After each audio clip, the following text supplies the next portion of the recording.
and speaking about whom to let in. How can it be that the Hungarian government invites Russian nationals into our union without additional security checks?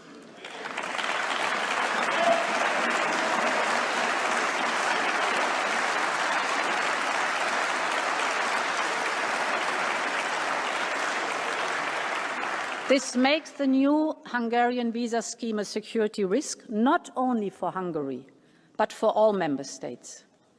And how can it be that the Hungarian government would allow Chinese police to operate within its territory?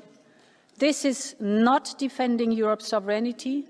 This is a backdoor for foreign interference. This is my video update on this Wednesday, midday, October the 9th, coming to you from Ayia Napa, Cyprus. Let's talk about some news. And let's start things off with the cancellation of the second peace summit. Peace summit, everybody, not piss summit, peace summit. Second peace summit. Podolyak, why second peace summit canceled? Yeah, it's been canceled. It's been canceled. That is what Elensky's spokeswoman said yesterday in an announcement. She said the second peace summit has been canceled. It was scheduled for November. And in her statement, she hinted at a peace summit taking place sometime in the future. But for now, Elensky's office said that what's going to happen is they're going to have consulting groups created so that they can talk about his peace formula. And maybe in 2025, there'll be a second peace summit. But yeah, it's canceled. It is canceled, and we know why it was canceled, right? We all know why. Because no one wanted to host the thing. No one was interested in it. The first one was a disaster. The first one was an absolute freaking disaster. And Elensky, he tried to get Switzerland to host the second peace summit. But Switzerland said, no, we don't want anything to do with this disaster event. We were already embarrassed, ridiculed, and humiliated and embarrassed as Switzerland for for agreeing to host the first peace summit. We're not going to host another one. And actually, Switzerland, they even endorsed the Brazil-China peace roadmap. They actually came out and said, yeah, we kind of like what Brazil and China are doing. Oh, man. And then Elensky, he tried to convince India to host the event, to host the second peace summit. Peace summit, Modi, maybe you host second peace summit. And India said, no, Modi, Jai Shankar, we're like, no, we don't want anything to do with this. Oh, man. So the whole thing's been canceled. Yeah, the whole event is canceled. And Russia was going to be invited. I mean, that was the talk. They were going to invite Russia, a Russian delegation, in order to accept Elensky's peace formula, which is really Russia's capitulation. Elensky's plan was to invite Russia to the second peace summit, and then he was going to present his peace formula, and the Russian delegation was going to accept the peace formula, which is Russia's capitulation. Why would you capitulate when you're winning? I don't know, but that was Elensky's plan, and the whole thing fell through. How could such a great plan fall apart? I don't know. Anyway, let's see. A day of cancellations. Today is a day of cancellations. Biden's trip to Germany to attend the Ramstein air base event with NATO, the NATO-Ukraine Contact Group event. that has been canceled. Biden is not going to be flying to Germany. He was going to fly to Germany to attend the NATO event with Ukraine, and then he was going to go to, I believe, he was going to go to Angola, but I'm not sure about that. But the main purpose of Biden's trip was to go to Germany, to the air base, and to attend the how you doing, and to attend the NATO meeting for Ukraine, and that's been canceled. The White House, they put out a readout saying that Biden is going to stay in the United States because he needs to be in the U.S. for Hurricane Milton, which is going to be, from what I understand, a Category 5 hurricane, a very powerful hurricane that is expected to hit the U.S. today, actually. And Biden needs to be in the U.S. in order to coordinate everything that's going to be happening with Hurricane Milton. And that's why he has canceled his trip to Germany. The meeting was scheduled in Germany on October 12th, I believe. That's when it was scheduled. But yeah, so Biden's trip is canceled to Germany because they need Biden in the U.S. to coordinate disaster relief and stuff like that. But the interesting part about the NATO event with Ukraine that was going to take place on the 12th is that Blinken was also going to be there. And Blinken's trip was canceled to Germany. Now, why would Blinken be needed in the U.S. for Hurricane Milton? That doesn't make much sense. That doesn't make any sense. What does the Secretary of State, what does a foreign minister have to do with coordinating for a hurricane disaster relief and FEMA and stuff like that? But Blinken has been called home. He was in Laos, I believe, and the White House told Blinken, forget about going to Germany, from Laos to Germany. You're coming back to the U.S. Trip has been canceled. Blinken could have easily filled in for Biden, right? I mean, he could have easily filled in for Biden. Anybody could easily fill in for Biden, that's for sure. That tree could fill in for Biden, but yeah, Blinken was called home as well, which leads me to believe that this is not really about Biden being in the U.S. for Hurricane Milton. Yes, from a PR optics perspective, it would look very bad if Biden was in Germany, meeting with Elensky, giving money to Elensky when Milton was hitting the U.S., especially after the debacle that was Helene, and the fact that many American citizens are furious with the Biden White House because Ukraine is getting billions and billions, while American citizens, after the devastation of Helene, are getting $750. So that would look really bad if Biden was in Germany taking photos with Elensky while Milton was causing destruction and devastation in the United States. So I can see that part. But Blinken, I don't understand why they are calling Blinken home to the United States and why he can't go to Germany and just take Biden's place at the meeting. So to me, a part of this is Milton, but it's Ukraine, it's Zelensky, it's the Biden White House, it's the Democratic Party, maybe it's even the Harris campaign telling Biden and Blinken, please don't go to Germany, not now. Please don't take photos with Elensky. Don't meet with this guy. Don't meet with Elensky.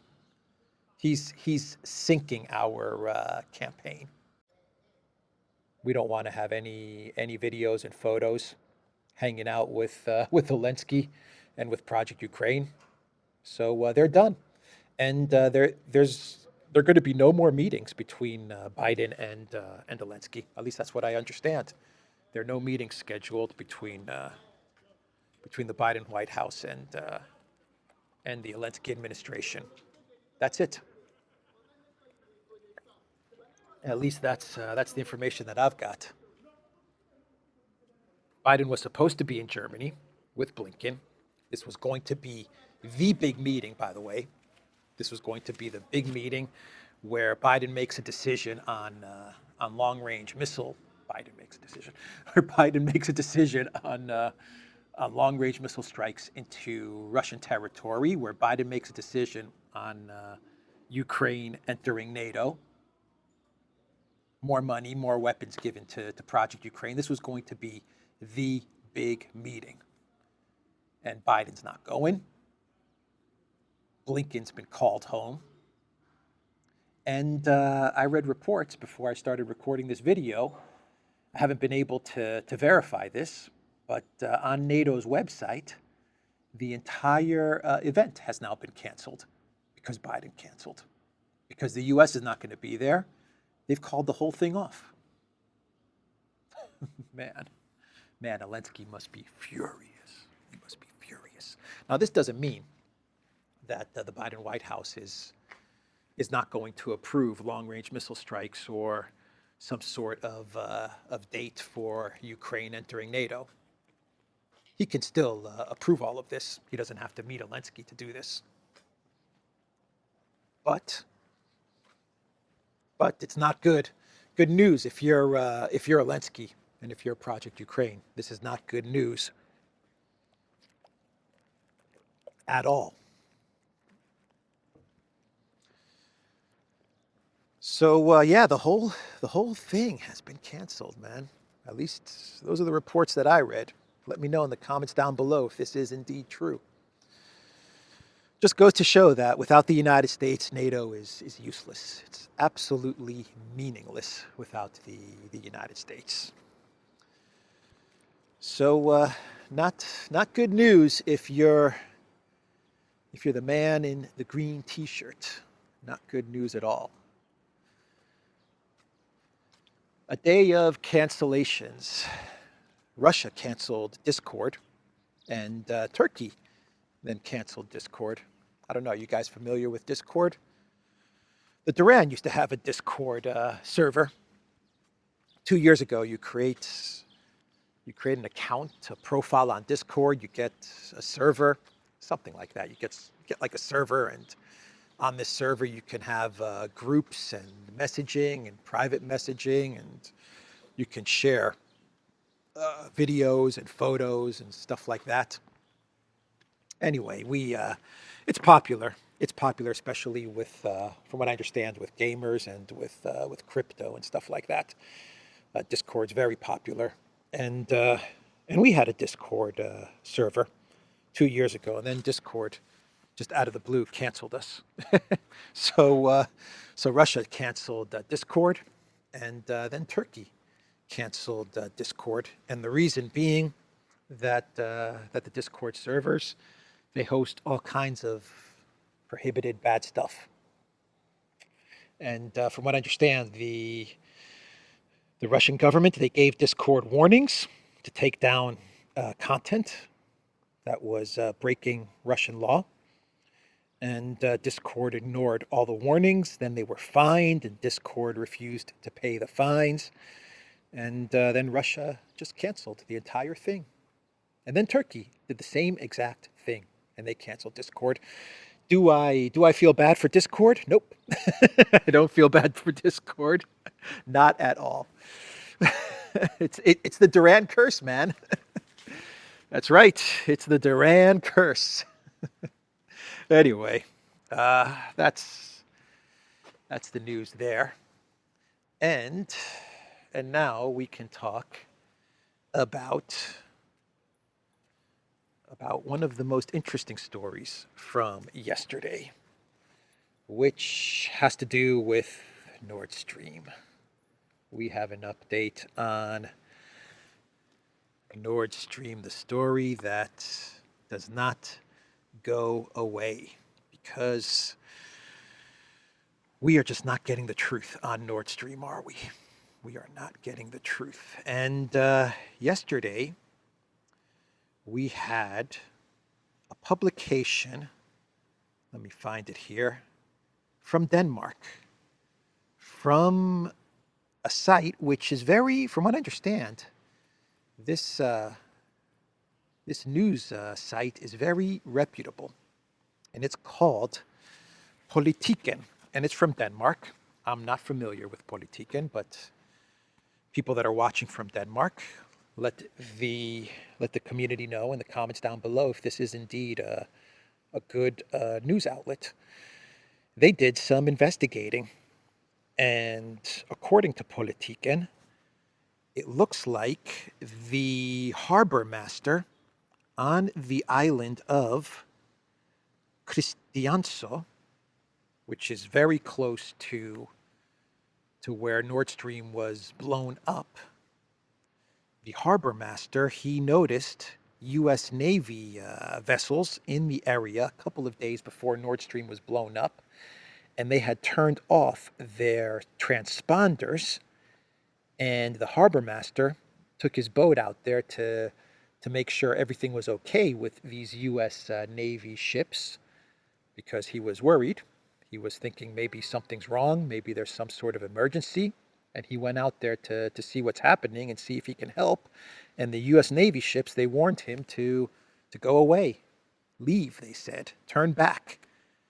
And then a day or two later, kaboom, Nord Stream blown up. Let me read you what Politiken is saying. A few days before the explosions that destroyed the two German natural gas pipelines, Nord Stream 1 and 2, which are laid on the bottom of the Baltic Sea, U.S. Navy warships were on the scene. They had switched off their transponders, and when the harbor master of Christiansø Island sailed to them because he noticed this and suspected an accident, the U.S. Navy ordered him to turn back immediately. This is what the newspaper Politiken, one of Denmark's most important newspapers, writes.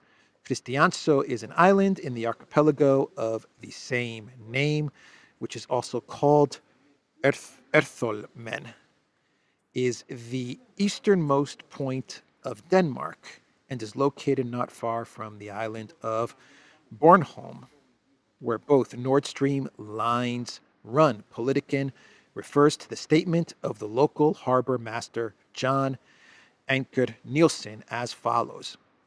4 or 5 days before the Nord Stream explosions, he was with the rescue service from Christiansø because there were some ships there with their radios turned off. It turned out that they were U.S. Navy ships. When the rescue service approached them, he was asked by the Naval Command to turn back. So is this the definitive evidence that the U.S. Navy was involved in blowing up Nord Stream? No, but yeah, no, but yeah. If only we had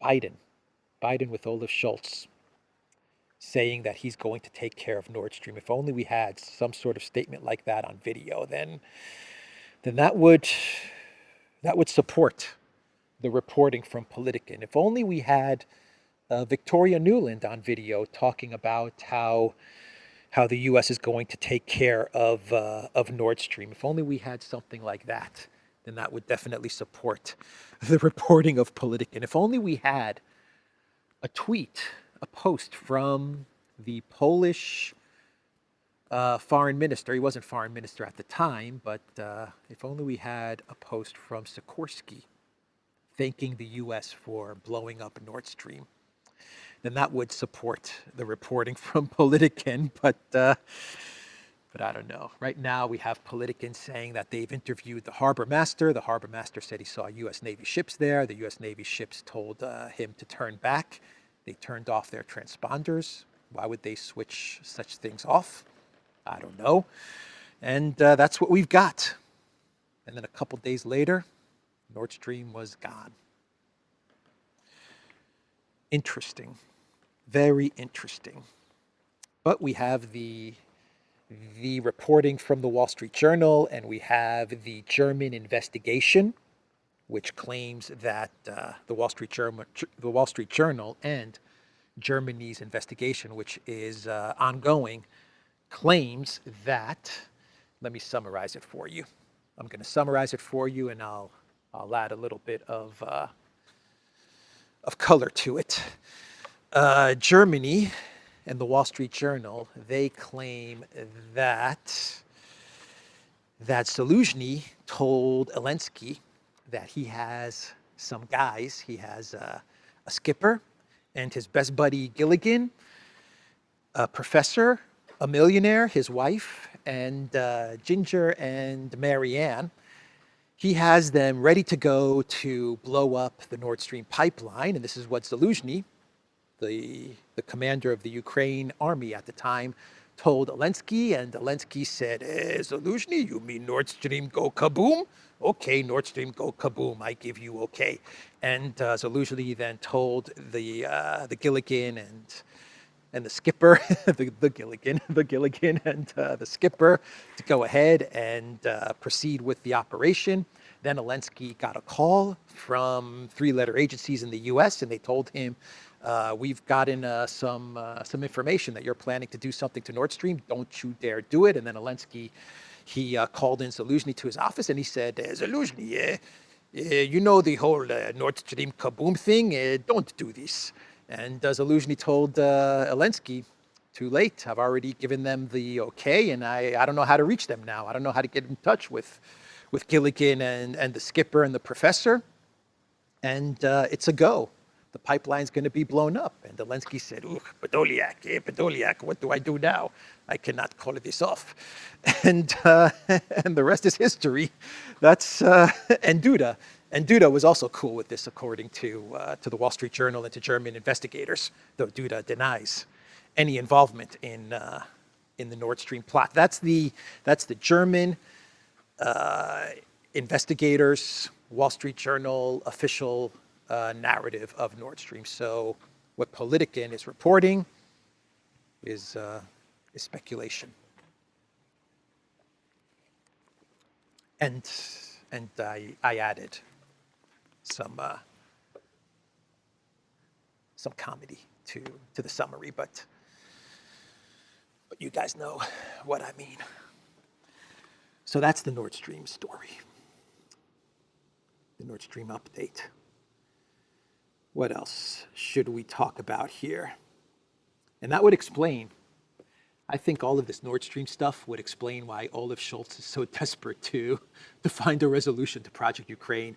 Olaf was giving a speech yesterday in Germany, and he once again said that he's ready to call Putin.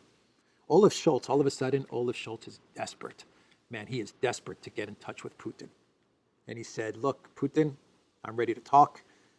Let's figure out a way out of Project Ukraine. He said that Russia and Putin should not look at this as weakness, but as Olaf Scholz extending an olive branch to Russia and trying to find a diplomatic solution to Project Ukraine.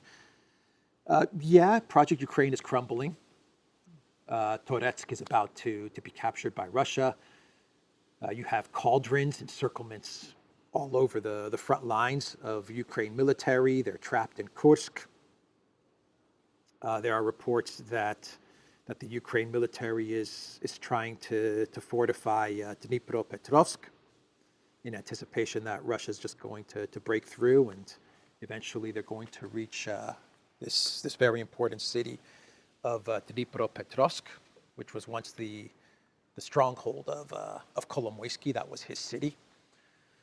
And that would put Russia right on the Dnieper.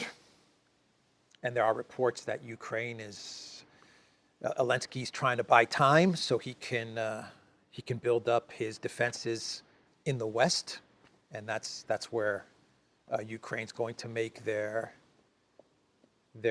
last stand. Their big battle to defeat Russia is going to be in the West. But anyway, there's all kinds of analysis and thinking as to how this is all going to play out. But one thing's for sure, Toretsk is going to be captured, and then it's going to be Bakrovsk, then it's going to be Chasov Yar. Eventually, you're going to get to the Dnieper, and then we'll see. And Olaf Scholz, I think he's finally starting to understand this, and so he wants to talk to Putin. But I believe that Olaf Scholz also understands that eventually the truth about Nord Stream is going to come out, and he would like to wrap up Project Ukraine, get some dialogue with Putin, maybe open up Nord Stream in the future, so that he's not humiliated and embarrassed with the truth about Nord Stream. Because if it is as Politiken, as this media outlet in Denmark says, or if it is as Seymour Hersh says it is, then Olaf Scholz has got some explaining to do. You have got some big time explaining to do, Olaf. So yeah, we have that as well with the pirate Scholz. CNN, they're reporting that Kavoli, the U.S. NATO head honcho, Kavoli, he is putting together a list of weapons to advise the Biden White House to give to Project Ukraine. And according to CNN, this will make Project Ukraine Trump-proof. So if Trump wins, he can't come and end Project Ukraine. And it will give Ukraine everything it needs so that they can fight Russia for all of 2025.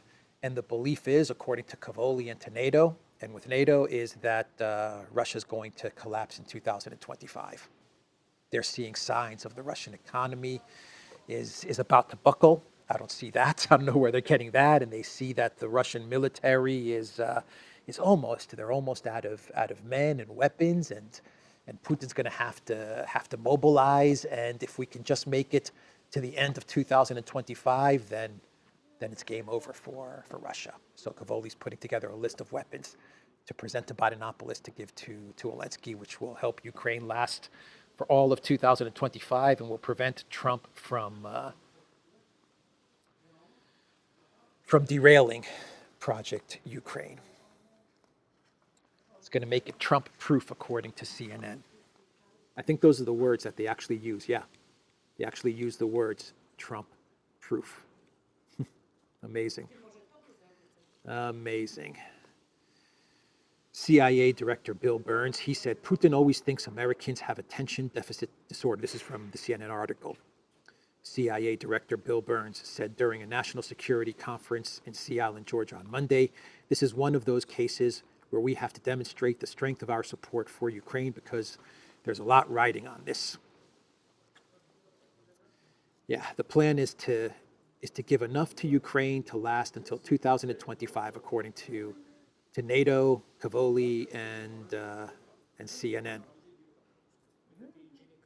But the article then goes on to say that critics say that the administration's plan for victory in Ukraine remains fuzzy.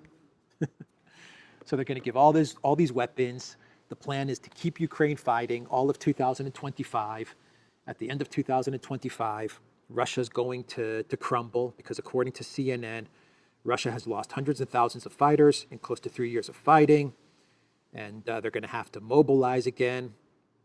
And although the Kremlin has successfully shielded its economy from some of the bite of Western sanctions, in the near term, there are some signs that its economy may begin to show strain by the end of next year. So they're going to keep Ukraine fighting for all of 2025, and that's going to deliver victory. But according to CNN, further down in the article, there really is no plan for victory. At least the victory plan looks fuzzy, according to CNN. Yeah. Nonsense, man. It's all nonsense. This is just about keeping the money flowing to Project Ukraine, keeping the weapons and the money flowing to Project Ukraine, and trying to prevent Trump from stopping the weapons and the money flowing to Project Ukraine. So that's CNN. And in the EU, we have reports, statements actually, from the Hungarian finance minister that they had a meeting in Brussels, the European Union, and when I read this, I was shocked. I was shocked.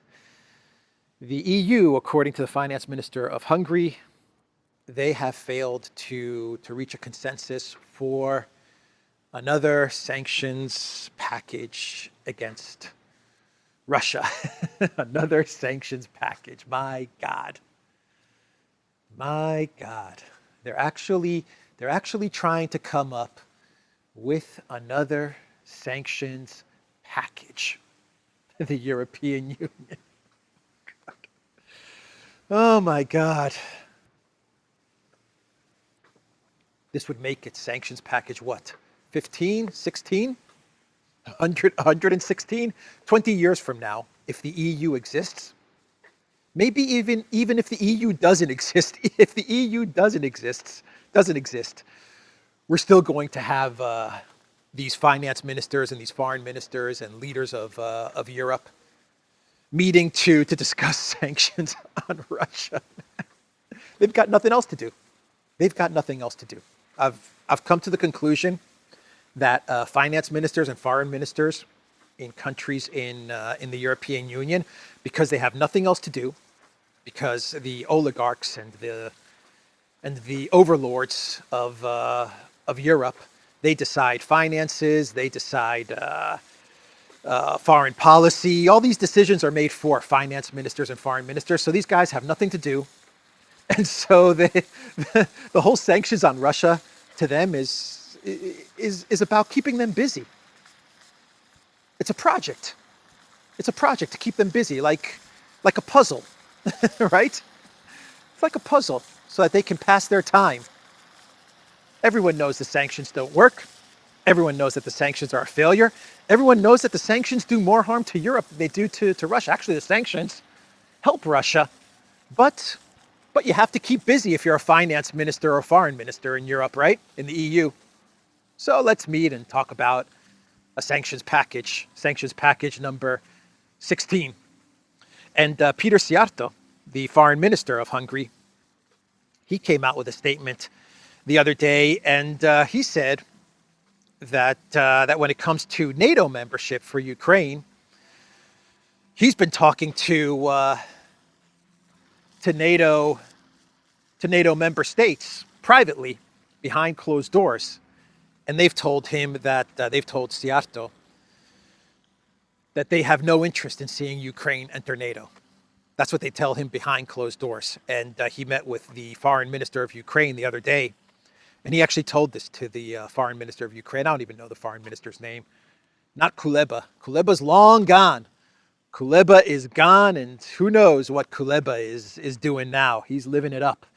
But the new foreign minister, who no one knows and no one cares about, Szijjártó sat down with him and told him, Porsche told him that look, they may be telling you that they want you in NATO, but they're telling me that they don't. So they're telling you one thing in public because they're obligated to say this. They have to say this. But in private, they have no interest in seeing you in NATO, seeing Ukraine in NATO. That's what he told the foreign minister of Ukraine.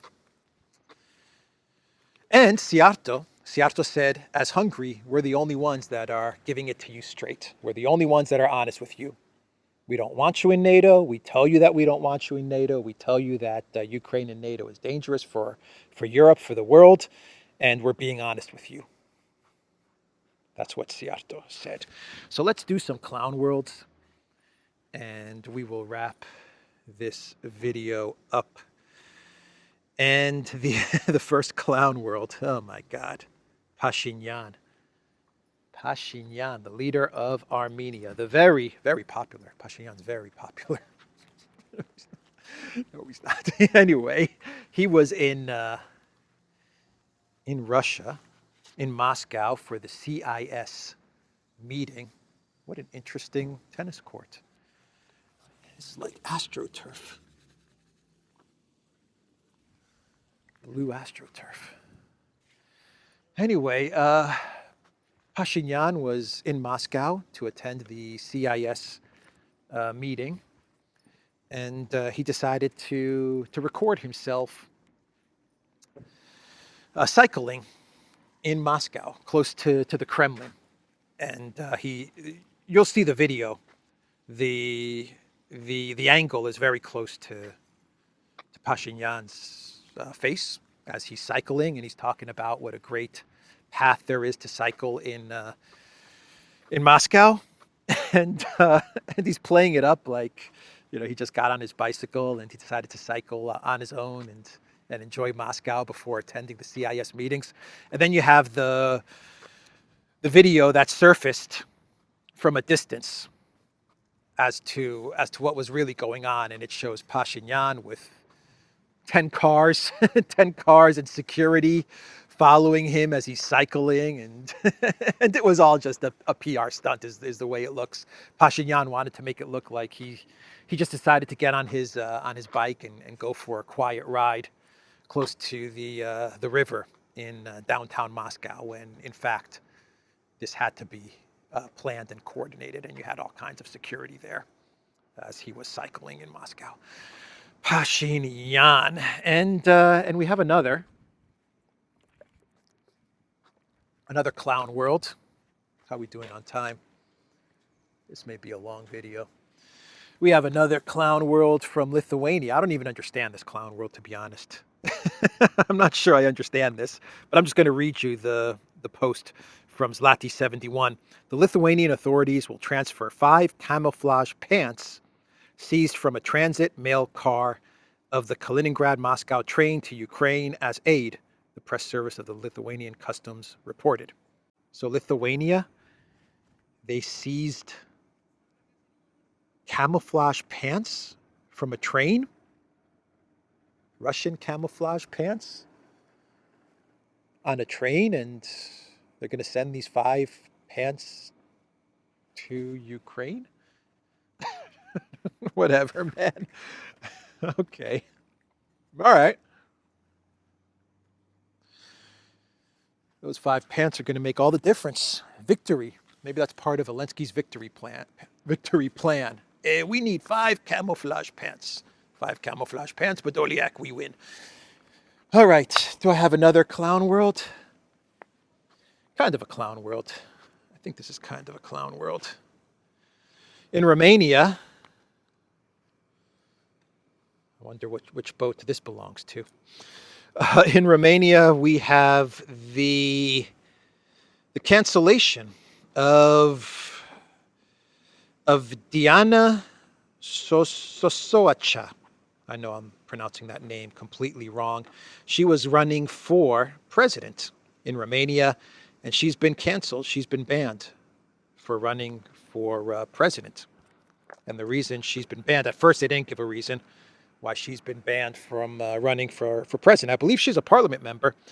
And then it came to light why they were banning her for running for president in Romania, and it is because she is calling for talks on Project Ukraine.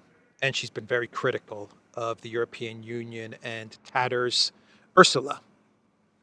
And she's very critical of NATO as well, from what I understand. And so Romania said, nope, that's not how our democracy works. Our democracy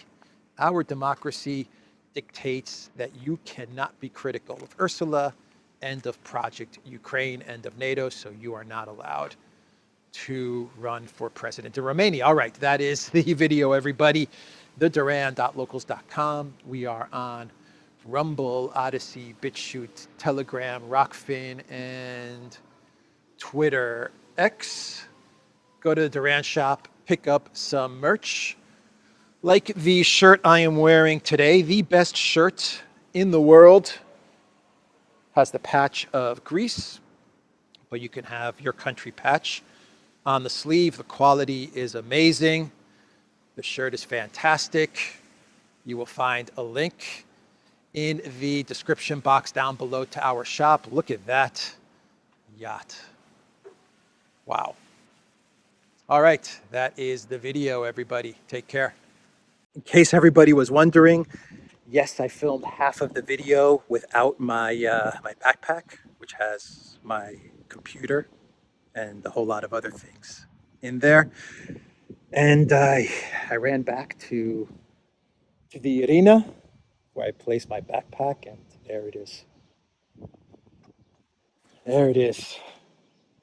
Woo! I thought someone might take it, but no one took it. All right, that's the video, everybody. Take care.